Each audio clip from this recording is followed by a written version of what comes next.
Thank you, Mr. Speaker. As we celebrate Black History Month, we reflect on the triumphs, struggles, and unfinished work of justice and equity in our nation. In the words of Dr. Dillerman from the musical Wicked, we cannot escape our history, and to ignore it is to do so at our own peril. One of the most glaring injustices, Mr. Speaker, throughout our history, whose effects are still being felt today, is the issue of redlining. For decades, Black families were systemically denied the chance to purchase homes, build wealth, and invest in our own communities.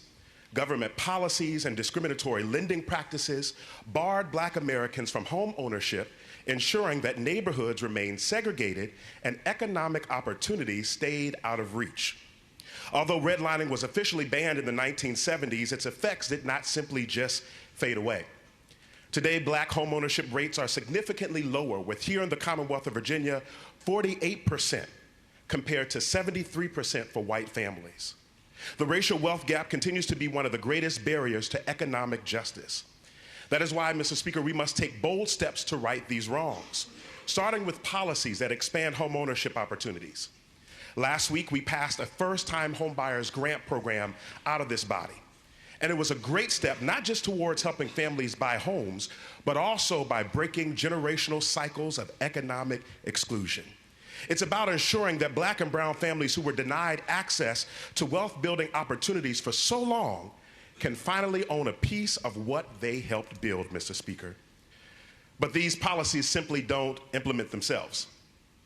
They require leadership, vision, and a government that genuinely represents the people it serves. That is why it is critical to have Black and brown legislators in these halls of power, leaders who bring their lived experiences to the table, who understand the challenges firsthand, and who will fight to make sure that justice is not just a promise, but a reality.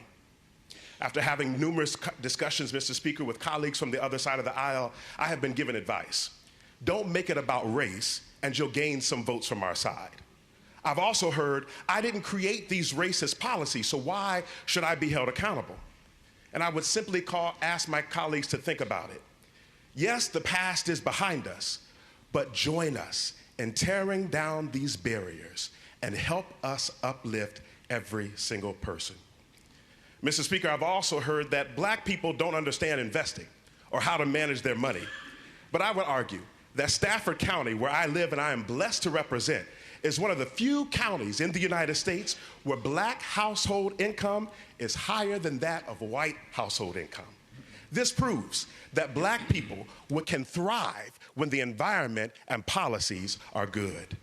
As we honor Black history, Mr. Speaker, let us also commit to shaping Black futures. Let's advocate for policies that dismantle the lasting impacts of redlining, and let's elevate Black voices in leadership. And let us strive together for a common wealth where homeownership and the American dream is accessible to everyone.